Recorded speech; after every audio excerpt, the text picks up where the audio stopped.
నమస్తే టిఆర్ నిజం, నేను మీ రమేష్. ఇక్కడ మనం వార్త చూసుకోవాల్సిన అవసరం ఉంటుంది. ఎందుకంటే అనర్హత కేసులో ఆలస్యం ఎందుకని చెప్పేసి సుప్రీంకోర్టు నిన్న దానికి సంబంధించినటువంటి సుప్రీంకోర్టు ఒక కీలక వ్యాఖ్యలు చేసింది. అది చూద్దాం. ఎందుకంటే ఇంతకుముందు పార్టీ ఫిరాయింపులు చేస్తారనే ఆలోచన లేకుంటుండే ఏ ప్రభుత్వంలో గెలిస్తే, ఏ పార్టీలో గెలిస్తే వాళ్ళు ఆ పార్టీ కోసమే, ఆ ప్రజల కోసం పనిచేసే సందర్భాలు ఉంటే విలువైన రాజకీయాలు చేశారు. కానీ గత టీఆర్ఎస్ ప్రభుత్వం ఎప్పుడైతే అధికారంలోకి వచ్చిందో అప్పటి నుంచి ఈ పార్టీ ఫిరాయింపులు అనేది విపరీతంగా జరుగుతూ ఉన్నది. ఇంతకుముందు పార్టీ ఫిరాయింపులు జరిగితే మా పదవి పోతుందేమో అని చెప్పేసి విలువైన రాజకీయాలు చేశారు. కానీ ఇప్పుడున్నటువంటి వ్యవస్థలో ఆ విలువలనేవి కోల్పోయిండు. కాబట్టి ఆలస్యం ఎందుకని చెప్పేసి సుప్రీంకోర్టు కూడా మాట్లాడేవాడి సందర్భం ఏర్పడింది. ఇంతకుముందు ఏముందంటే ఏ ప్రభుత్వం అధికారంలోకి వస్తే ఆ ప్రభుత్వంలో అధికారంలోకి వచ్చినా లేకున్నా కూడా ప్రజల పక్షాన మాత్రమే పనిచేసిన నాయకులు ఉంటే విలువైన రాజకీయాలు చేసిండ్రు. వాళ్లకు ప్రజల పన్నులతోటే డబ్బులు ఇస్తా ఉన్నారు, ఆ ప్రజలకు మంచి సేవ చేస్తారనే ఆతృత ఉండే.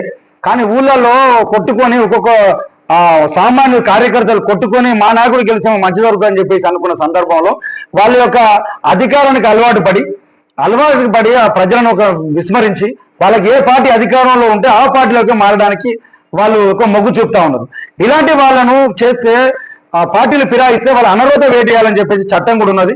కానీ అది పూర్తి మొత్తంలో ఇంప్లిమెంటేషన్ కాకపోవడం వల్ల అది వాళ్ళకి ఆసరగా చేసుకొని వాళ్ళు పార్టీ ఫిరాయింపులు ఈజీగా చేసుకుంటూ ఆ ప్రజలకు ఏదైతే వాళ్ళు ఇస్తామనేటువంటి హామీలను విస్మరించి వాళ్ళ స్వలాభం కోసమే చేస్తా ఉన్నారు. కాబట్టి దానికి సంబంధించినటువంటి పార్టీల నాయకులు హైకోర్టులో కేసు వేస్తే అది చర్చ జరుగుతూ ఉన్నది.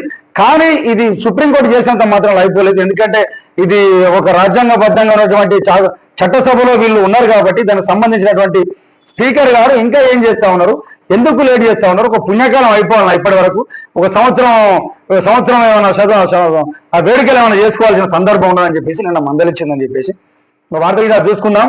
తెలంగాణలో పార్టీ మారిన ఎమ్మెల్యేలకు అనర్హత పిటిషన్ విచారణకు సుప్రీంకోర్టు ఏప్రిల్ 2 వరకు వాయిదా వేసింది. విచారణ సందర్భంగా సుప్రీం ధర్మశాసనం కీలక వ్యాఖ్యలు చేసింది. గతంలో ఫిరాయింపు వ్యవహారాలలో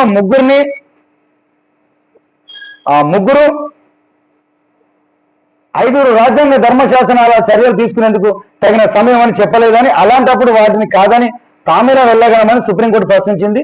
ఉన్నత ధర్మశాసనం తీర్పును తిరిగి ఎలా రాయగలమంటూ జస్టిస్ బిఆర్ గుహాన్ ధర్మశాసనం ఆ పిటిషన్ దారులకు సంబంధించినటువంటి ప్రశ్న లేవనెత్తిండు. పార్టీ మారిన ఎమ్మెల్యేలకు సంబంధించిన అనర్హత పిటిషన్ పై సుప్రీంకోర్టులో మంగళవారం జరిగిన విచారణ జస్టిస్ బిఆర్ గుహాయ్ ధర్మశాసనం దానికి సంబంధించినటువంటి బీఆర్ఎస్ ఎమ్మెల్యే పాడి కౌశిక్ రెడ్డి తరఫున సీనియర్ న్యాయవాది ఆ వాదన వినిపించిండు.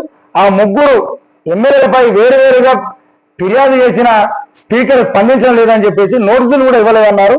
ఒక ఎమ్మెల్యే కాంగ్రెస్ పార్టీ తరఫున లోకసభలో కూడా పోటీ చేసిండని చెప్పేసి అంటారు. ఇది ఏమైనా కూడా దానికి సంబంధించినటువంటి స్పీకర్ గారు నిర్ణయం తీసుకోవాల్సిన సందర్భం ఏర్పడుతుందని చెప్పేసి సుప్రీంకోర్టు అంటా ఉంది. ఏదేమైనప్పటికీ తొందరగా దీనిపైన చర్చ చేయాలని చెప్పేసి జనాలు కోరుకుంటారు. ఎందుకంటే ఆ ప్రజల యొక్క కష్ట నష్టాలలో వీళ్ళు భాగస్వాములు అవుతారు. ఆ ప్రజల కోసం పనిచేస్తారని చెప్పేసి ఆ ప్రజలు ఎన్నుకున్నారు. కానీ వీళ్ళ స్వలాభాల కోసము ఏది అధికారంలో ఉంటే అధికారంలో ఈజీగా మారుతాం. ఇలాంటి వారిపై అనర్హత వేటు స్పీకర్ తొందరగా తీసుకొని ఆ రాజ్యాంగబద్ధంగా ఏ విధంగా అయితే ఉంటుందో దానికోసమే పనిచేయాల్సిన అవసరం ఉంటుంది. ఎందుకంటే గతంలో కూడా జనాలు ఇబ్బందులు పడే సందర్భాలు ఎందుకని కష్టపడి వాళ్ళని గెలిపించడం, కానీ వాళ్ళ స్వలాభం కోసమే పార్టీలో మార్పించారు. కానీ వాళ్ళు ఏం చేయలేకపోయారని చెప్పేసి అపవాది ఉండే అప్పుడు అట్లా దానివల్లనే టీఆర్ఎస్ పార్టీ ఓడిపోయిందనే దానికి కూడా ఒక ఉదాహరణ చెప్పవచ్చు. ఇప్పుడు మీ చేతిలో రాజ్యాంగం సంబంధించిన మీకు అధికారాలు మీ చేతిలో ఉన్నాయి కాబట్టి తొందరగా నిర్ణయం తీసుకోవాల్సిన అవసరం మీ పైన ఉన్నదని చెప్పేసి టీఆర్ నిజం నుంచి మిమ్మల్ని కోరుకుంటున్నాను సార్. ఇది చూడాలి. ఇది ఈరోజు వార్త.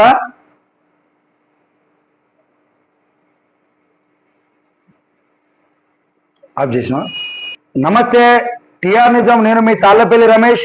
ఈరోజు మరొక వార్త మనం చూడాల్సిన అవసరం ఉంటుంది. ఒకటి హైదరాబాద్ పేపర్లో ఒకటి మంచి పెద్ద వార్త ఇచ్చిండు. ఈసారైనా నర్సంపేటకు మంత్రి పదవి దక్కేనా అని చెప్పేసి అంటారు. అంటే 1957లో మన నర్సంపేట ఒక నియోజకవర్గానికి ఏర్పడ్డది. ఆ రోజు నుంచి ఈ రోజు వరకు కనీసం ఆ ప్రాంతానికి ఒక మంత్రి చేసిన దాఖలాలు లేకుండా పోయినాయి. ఈసారైనా వస్తుందా అని చెప్పేసి అంటా ఉన్నారు. కానీ ఇన్ని రోజుల పరిపాలనలో ఏ రోజు కూడా కాంగ్రెస్ పార్టీకి అక్కడ లేదు. కానీ మాధవరెడ్డి గారు మాత్రం అక్కడ కాంగ్రెస్ పార్టీ తరఫున కాంగ్రెస్ పార్టీ చేకూర్తి పైన గెలిచిండు. మరి ఈసారైనా అక్కడ వరిస్తుందా అని చెప్పేసి ఒక మాటలు ఇచ్చిండు. దీనికంటే బిఫోర్గా ఇంకొకరు కూడా చూసుకుంటా అంటే ఏమంటారంటే మన గతంలో పనిచేసినటువంటి వరంగల్కు సంబంధించినటువంటి విషయాలను చూసుకుంటే వరంగల్ జిల్లాకు పాత ఉమ్మడి జిల్లా వరంగల్ జిల్లాకు చూసుకుంటే అక్కడ మంత్రి పదవులు వస్తాయని చెప్పేసి ఆశాభావాలు ఉత్సాహం కూడా రేకిస్తుందని చెప్పేసి అంటారు. ఓ పక్క ప్రకాష్ రెడ్డికి కూడా వస్తుందని చెప్పేసి యువగానాలు వస్తా ఉన్నాయి. అంటే 30 మంది పేర్లను అధిష్టానం అక్కడ పంపిందని చెప్పేసి అంటా ఉన్నారు. అందులో ఒక 6 పేర్లను 5 పేర్లను ఫుల్ఫిల్ చేస్తామని చెప్పేసి అంటారు.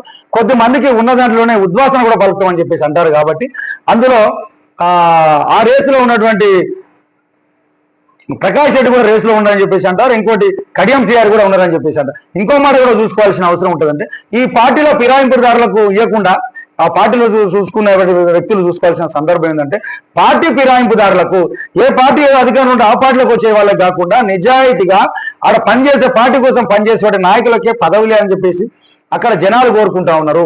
గతంలో టీడీపీ పార్టీలో ఉన్నటువంటి ప్రకాష్ రెడ్డి తర్వాత బీజేపీ పార్టీకి పోయినరు. తర్వాత లాస్ట్ మూమెంట్ లో పరకాలకు పోయి ఆ పరకాలలో కూడా ఎమ్మెల్యేగా ఎన్నుకున్నాడు.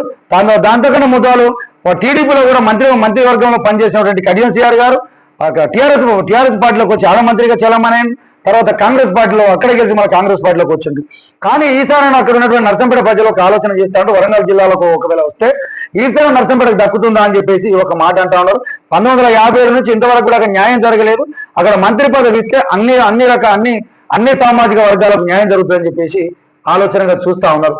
కాబట్టి ఆలోచన నర్సంపేట నియోజకవర్గానికి స్వపక్షమైన విపక్షమైన ఇప్పటి వరకు మంత్రి పదవి దక్కింది లేదు. నర్సంపేట నియోజకవర్గం 1950లో ఆవిర్భవించింది. ఆనాటి నుండి స్వపక్షాలు పరిపాలించడానికి మంచినప్పటికీ మంత్రి పదవి వరించింది అని ఆశపడిన నర్సంపేట నియోజకవర్గం అయితే 1957 నుంచి ఇప్పటి వరకు కూడా అది రాలేదు. కాబట్టి నర్సంపేట నియోజకవర్గ ప్రజలకు మొండి చేసి చూపిస్తారని చెప్పేసి అంటారు.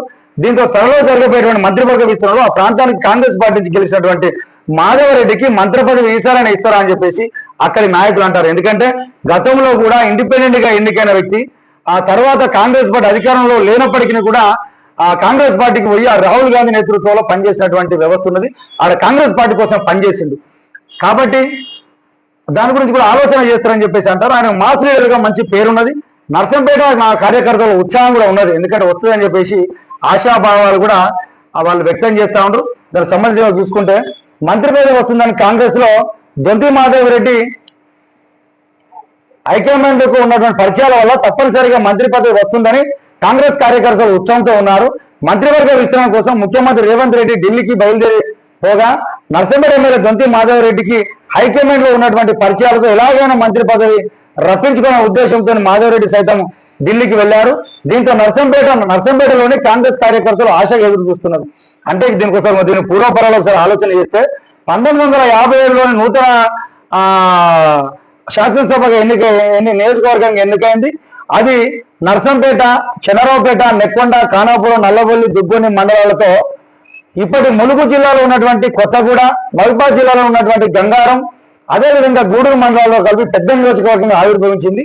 1950లో జరిగినటువంటి సార్వత్రిక ఎన్నికలలో కాంగ్రెస్ పార్టీ తరఫున కనక రత్తయ్య గెలుపొందగా 1962లోని అర్పణపల్లి వెంకటేశ్వరరావు, 1967లోని కాసర్ల సుదర్శన్ రెడ్డి, 1972 నుండి ఏకదాటిగా 5 సార్లు ఎంసీపీ నేత మధ్యకాల ఓంకార్ గెలిచి అసెంబ్లీతో టైగర్ గా పిలిపించుకున్నారు.